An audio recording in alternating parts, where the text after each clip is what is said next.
One of the most popular transmedia franchises to make its way around the world is Resident Evil.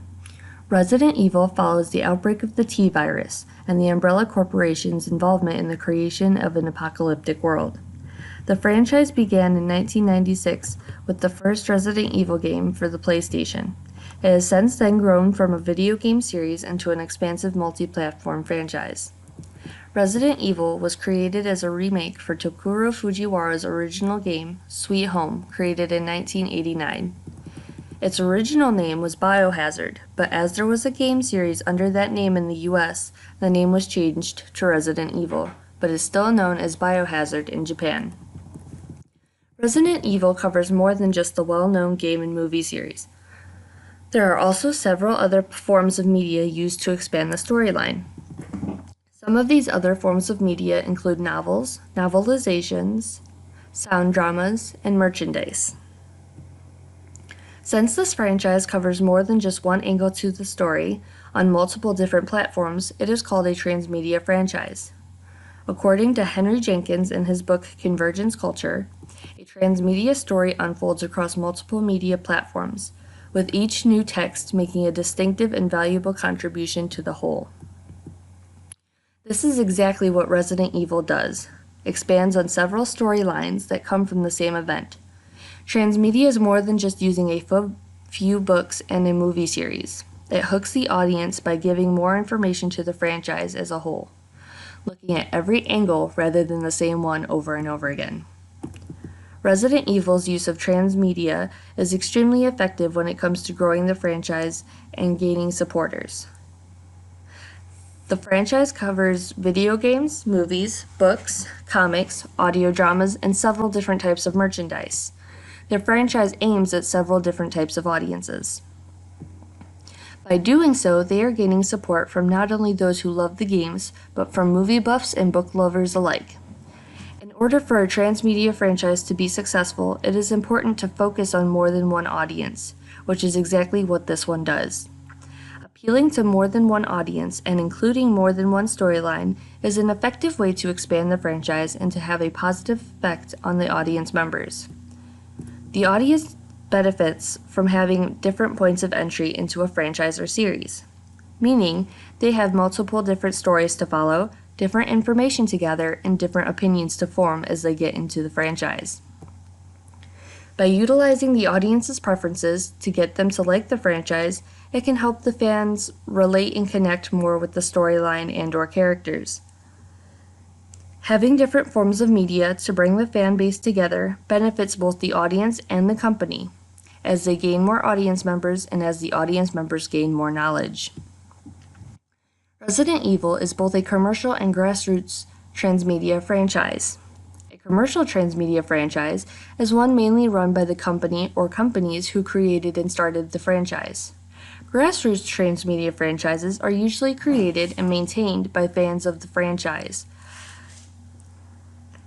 Some of the commercial entities include the Resident Evil official Twitter page. Resident Evil is also featured on the Capcom website, as the games have been produced by Capcom since 1996. Another commercial entity includes the ResidentEvil.net site, run and created by the creators of the franchise. This website features game events, questions about the game series, and forums to discuss any and all aspects on the game itself. The website is mainly focused on the games, but there are other websites to get information about the movies and other forms of media. The franchise also includes many grassroots entities as well. For example, there is a website called youngaaron.weebly.com/novels, which is run and created by a fan base rather than a company or corporation. This website gives a brief description on what Resident Evil is and what different types of media it utilizes. The heading for the website is even Transmedia Resident Evil. Another example of a grassroots entity includes a YouTube video which goes on to explain and inform on why Resident Evil is a transmedia franchise, giving examples and showing images of the media and products. Another example of a grassroots entity would include the several wiki pages that have been made for the franchise. There is the Resident Evil Wikipedia page, the Resident Evil Fandom Wiki, the Resident Evil Film Wiki, and so on and so forth. All of these wiki pages are maintained more by fans and audience members than by the creators and producers of the franchise. Another franchise that is very similar to this one in content and in popularity is The Walking Dead. The Walking Dead is another transmedia franchise that is very successful in the use of multiple media platforms to expand on different angles of the whole story. Some differences between the two popular transmedia franchises include the dates created. Resident Evil was originally made into a video game for the PlayStation in 1996, while the first comic for The Walking Dead was created in 2003. Another difference is the content. In Resident Evil, it is released that the T virus, a zombie cannibal virus, was leaked by the Umbrella Corporation, while in The Walking Dead, it is not known as to what causes the zombie outbreak.